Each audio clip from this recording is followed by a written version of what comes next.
Episode की शुरुआत में यहाँ पे हमें हॉस्पिटल का सीन दिखाया जाता है और यहाँ पे भाई जिन वो कंटिन्यूअसली अपने वर्कआउट पे ध्यान दे रहे होते हैं, लेकिन उसी वजह से उसकी बॉडी काफी ज्यादा कमाल की हो चुकी होती है। और इसका एक साइड इफेक्ट ये है कि जो सारी नर्सेज होती है हॉस्पिटल के अंदर वो काफी ज्यादा इम्प्रेस हो जाती है भाई उसकी बॉडी को देख के। वो ये कहती है कि उन्हें पहले लग रहा था कि वो तो एक नॉर्मल सा बंदा है, इतना कुछ खास भी नहीं दिखता है, लेकिन उन्हें पता नहीं था कि उसकी इतनी कमाल की बॉडी है।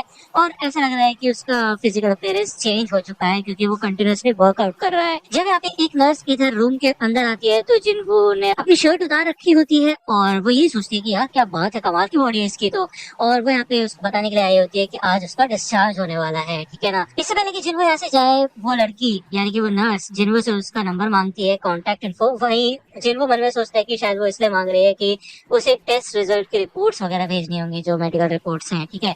तो वो अपना नंबर भी उसे दे देता है। मतलब यार जिंदगी हो तो ऐसी, वरना मतलब फायदा क्या है जिंदगी का, है कि नहीं। एनीवे हमें यहाँ पे दूसरी और एक एक्स रैंक के हंटर टेक का सीन दिखाया जाता है और उसकी काफी कमाल की एबिलिटीज होती है और उसका इंटरव्यू हो रहा होता है यहाँ पे, ठीक है ना। वो बताता है कि वो पहले एक फायर फाइटर हुआ करता था और जब वो डंजन में नहीं लड़ता तो उसके अलावा उसे काफी कड़ी ट्रेनिंग करते रहना पड़ता है, नहीं तो उसके इंस्टिंक्ट्स स्लो हो जाती है।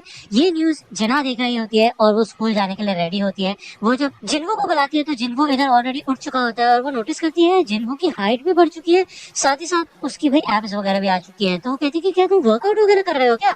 ये सही है यार लड़के लोगों का, तुम लोग ट्रेनिंग करके इतने हाइट भी बढ़ा लेते हो अपनी, वाह। चलो मैं यहाँ से चलती हूँ।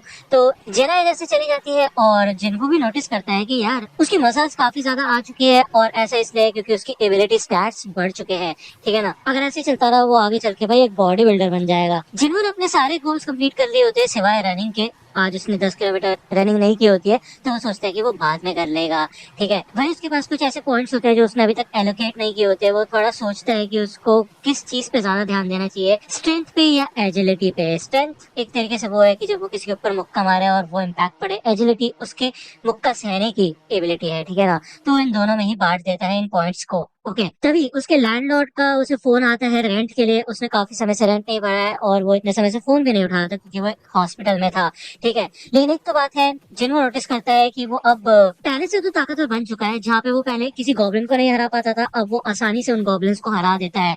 तो रेंट भरना कोई ज्यादा बड़ी बात नहीं है। तो इधर वो यही सोचते हैं कि उसे एक हायर लेवल के गेट के अंदर जाना पड़ेगा अगर उसे ज्यादा पैसा कमाना है। तो अब क्योंकि भाई रीअवेकनिंग एक नॉर्मल सा कॉन्सेप्ट नहीं है, ये काफी ज्यादा रेयर है। तो भाई अभी तो उसको एक रैंक मिल गई जो कि है ई रैंक, तो वो इतनी आसानी से बड़े वाले गेट्स में नहीं जा सकता। उसके लिए उसे कुछ कॉन्टैक्ट्स की जरूरत पड़ेगी। लेकिन वो ज्यादा भी ओपनली ये बात सबको नहीं बता सकता। मतलब इतना इजी कोई ना कि कोई इंसान अपनी मर्जी से अपने आप को लेवल अप कर ले, ये काफी रेयर चीज है। फिर तो वही जापानीज कहावत है वही आएगी कि भाई जो कीड़े बाहर निकले होते हैं उनके ऊपर हथौड़े पड़ती है, ठीक है। भले ये कहावत हमें पूरी तरह से नहीं बताई, थोड़ी सी बताई थी, लेकिन मेरे को पता है कहावत जापानीज की, ठीक है ना। तो लाइक कर देना यार, तुम्हारा भाई जापानीज नॉलेज रखता है। यहाँ पे जिनको के गोल्स कंप्लीट हो गए होते हैं, इसी वजह से उसको फुल रिकवरी, एबिलिटी पॉइंट्स +3 और रैंडम लूट बॉक्स मिले होते हैं रिवॉर्ड्स के तौर पे। यहाँ पे वो आता है और मिलता है एक ग्रुप से, हंटर्स का ग्रुप होता है ये और इनका एक लीडर होता है ह्योंग डोंगसुक, ठीक है। तो क्योंकि जिन्हो एक ई रैंक हंटर है तो भाई उसका ज्यादा कुछ काम नहीं होता जब भी वो गेट्स के अंदर जाते हैं। ये लोग भले थोड़ा बहुत मजाक भी उड़ाते हैं जिन्हो का कि भाई ये बंदा तो वही है weakest Hunter in the Mankind, नाम से जाना जाता है ये। तो डोंगसुक कहता है कि हे मेरे मेंबर्स के लिए मुझे माफ कर देना। देखो इस गेट में जाने के लिए तकरीबन आधे मेंबर्स हमारे सी रैंक के होने चाहिए और टोटल 8 मेंबर्स की जरूरत है, इसलिए हमने तुम्हें यहाँ पे बुलाया है। तुम्हें लड़ने की जरूरत नहीं है, हम जानते हैं कि तुम ई रैंक के हंटर हो, तुम बस हमारा सामान उठा लेना और कोई जरूरत नहीं है, ठीक है ना। तो जिनको पूछते हैं कि तुम बिना हीलर के अंदर जा रहे हो तो डोंगसुक कहते हैं हाँ हम प्राइवेट टीम है तो उन्हें अफोर्ड करना हमारे बस की बात नहीं है, तो हम खुद मैनेज कर लेंगे, चिंता वाली कोई बात नहीं है, ठीक है। तो जिनको मन में सोचता है भाई ये बंदे ताकतवर तो है लेकिन बिना हीलर के अंदर जाना थोड़ा खतरनाक हो सकता है। तो डोंगसुक यहाँ पे जिनको को एक कॉन्ट्रैक्ट साइन करने के लिए कहता है कि भाई अगर अंदर जिनको को कुछ भी हो जाता है तो उसकी रिस्पॉन्सिबिलिटी ये लोग नहीं लेने वाले, ठीक है। तो यार इस कॉन्ट्रैक्ट में ये लिखा होता है कि जिनको को 2 मिलियन येन तो मिलेंगे, लेकिन उसके अलावा जो डंजन के अंदर से 20 के द्वारा इनको जेम्स मिलेंगे उसका वो कोई हिस्सा नहीं करेंगे, उसके सिर्फ 7 ही हिस्से होंगे और जिन्हों को कुछ भी नहीं मिलेगा उनमें से, ठीक है ना। जिन्हों को इन लोगों को देख के ही पहले कुछ गड़बड़ सी लग रही होती है, लेकिन वो शुरुआत में इनको अवॉइड कर देता है। तभी यहाँ पे एक और नया बंदा आता है जिसका नाम होता है यू जिनहो, और वो भी इन लोगों के टीम का एक मेंबर होता है और एक डी रैंक हंटर होता है। ये सिर्फ 21 साल का होता है, लेकिन इसका जो आर्मर और तलवार होती है ये काफी ज्यादा हाई रैंक की होती है। तो जिनको उसे देख के समझ जाता है कि जरूर इसके माँ बाप बहुत ज्यादा रिच होंगे, इस वजह से इसको ये सारी चीजें आसानी से मिल गई, ठीक है। इस गेट का साइज काफी ज्यादा बड़ा होता है और ये लोग पहले देख के सोचते हैं कि यार ये गेट इतना ज्यादा बड़ा है तो ये कोई हाई रैंक का गेट तो नहीं है।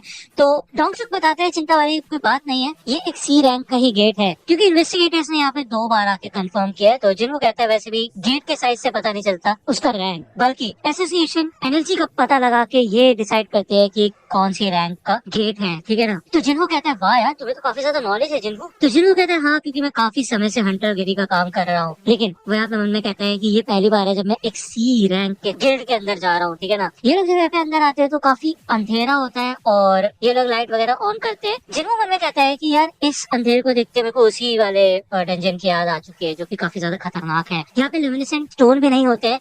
तो जिनको पूछते हैं कि हे जिनको ये लुमिनेसेंट स्टोन क्या होते हैं, तो जिनको बताता है कि ये चमकने वाले ऐसे पत्थर होते हैं जिससे कि किसी भी गुफा में या फिर डंजन में अंधेरा नहीं रहता, उसकी वजह से रोशनी मिलती है। तो जिनको कहते हैं अच्छा, तो एक तो हो गए मैजिक जेम्स जो कि हमें मैजिक बीस्ट से मिलते हैं, दूसरे हो गए माना क्रिस्टल जो कि डंजन के अंदर से मिलते हैं, और तीसरे हो गए लुमिनेसेंट स्टोन जो कि गुफाओं को रोशन कर देते हैं। कितना कंफ्यूजिंग है ना। तो जिनको कहते हैं हाँ लगता तो है। यहाँ पे ये काफी अंदर तक आ गए होते हैं और इनको एक भी मैजिक बीस्ट नहीं मिला होता है। ये लोग जब यहाँ पे बीच में पहुंचते हैं तो काफी सारे टनल्स होते हैं इधर और कुछ चलने की आवाज आने लग जाती है। तो जिनको यहाँ पे दिमाग लगाना शुरू करते हैं और वो सोचते हैं कि ऐसे कौन से बीस्ट है जो कि अंधेरे में रहते हैं और एक साथ हमला करते हैं। तो भाई वो समझ जाते हैं कि इंसेक्ट टाइप के बीस्ट है। ओके, तो ये तैयार हो जाते हैं कि कौन सी तरफ से हमला होगा इनके ऊपर, क्योंकि काफी सारे टनल्स होते हैं। तो जिन्हो सबसे पहले अपने इंस्टिंक्ट्स का इस्तेमाल करके पता लगा लेता है कि इनके ऊपर से अटैक होने वाला है। तो वो इन सबको इतना कर देता है और ये सब के सब भाई एकदम रेडी हो जाते हैं और इनसे लड़ना शुरू कर देते हैं। यहाँ पे जिन्हो और जिन्हो दोनों के दोनों पीछे ही होते हैं, इन दोनों को पीछे रखा जाता है और ये सारे के सारे हंटर्स लड़ रहे होते हैं इन सबसे, ठीक है ना। जिन्हो मन में यही सोचता है कि भले इनके पास हीलर नहीं है लेकिन इनका कोऑर्डिनेशन काफी ज्यादा कमाल का है, जिसको देख के ऐसा लगता है कि ये काफी समय से एक साथ काम कर रहे हैं। बात करें अगर जिन्हो की, तो उसके पास कोई भी स्किल नहीं है लेकिन उसके पास कमाल के हथियार है जिस वजह से वो आसानी से लड़ पा रहा है। यहाँ पे इन सबके सब एंड्स को हरा देते हैं और डोंगसुक इधर जिन्हो के पास आके उसका शुक्रिया अदा करता है कि उसने काफी अच्छे से दिमाग चलाया और वो पूछता है कि तुम्हें पता कैसे चला कि हमारे ऊपर से हमला होने वाला है। तो जिन्हो कहता है कि बस अंदाजा लगाया। तो डोंगसुक कहता है क्या बात है, तुम्हारे अंदाजे ने आज हमें बचा लिया। ये लोग देखते हैं कि इन आर्ट्स के ऊपर तलवार से हमला नहीं हो रखा, उसके अलावा ऐसा लग रहा है कि उनके ऊपर अलग तरीके से हमला हुआ है। ये पहले से घायल थी, तो ऐसा लगता है कि यहाँ पे एक बॉस है और उससे भी इनको लड़ना होगा, ठीक है ना। बस इनको सावधान रहना होगा। वही दूसरी ओर हमें एक जिम का सीन दिखाया जाता है और ये जब एक्सरसाइज यहाँ पे कर रहे होते तभी एकदम से भूकंप टाइप आता है। तो ये बंदा पूछता है भाई चल क्या रहा है यहाँ पे, हो क्या रहा है, भूकंप आ रहा है क्या। तो दूसरा बंदा कहता है अरे चिंता मत करो, ये यहाँ पे रोज का ही है। तो नीचे हमें दिखाया जाता है कि वो ये हंटर होता है गिल्ड मास्टर जो कि अपनी ट्रेनिंग कर रहा होता है और भाई वो एक ही मुक्के में इतने बड़े चट्टान को चीर के रख देता है भाई, मतलब इम्पैक्ट तगड़ा होता है वो, सच में खतरनाक, एक ही हिट में वो भी। वही दूसरा हमें फिर से डंजन का सीन दिखाया जाता है और ये डंजन काफी ज्यादा बड़ा है लेकिन बहुत ज्यादा खाली भी है। एक भी मैजिक बीस्ट इनको इतनी देर से नहीं मिला होता है। यहाँ पे जिन्हों बार बार जिन्हों से पूछा होता है कि ये सामान काफी ज्यादा भारी लग रहा है, तुम्हें कोई प्रॉब्लम तो नहीं हो रही ना इतनी देर से तुम चल रहे हो। तो जिन्हों कहता है देखो कोई बात नहीं, वैसे भी मुझे लड़ना नहीं पड़ रहा है, तो बिना किसी मेहनत के पैसे मिल रहे हैं, चिंता वाली कोई बात नहीं है। तो वो मन में कहते हैं हाँ चिंता वाली तो बात नहीं है लेकिन कुछ ज्यादा ही अच्छा लग रहा है ये सब कुछ तो गड़बड़ लग रही है मेरे को, लेकिन समझ नहीं आ रहा क्या। तो यहाँ पे वो याद करता है मिस्टर सॉन्ग ने उसको एक बात बताई थी, वो हमें अभी नहीं बताई जाती, ठीक है ना, मैं थोड़ी देर में बताऊंगा आपको। आगे चल के इनको और एंड्स मिलती है जिनकी पहले से बाट लगी हुई होती है और ये समझ जाते हैं कि आगे जरूर बॉस है।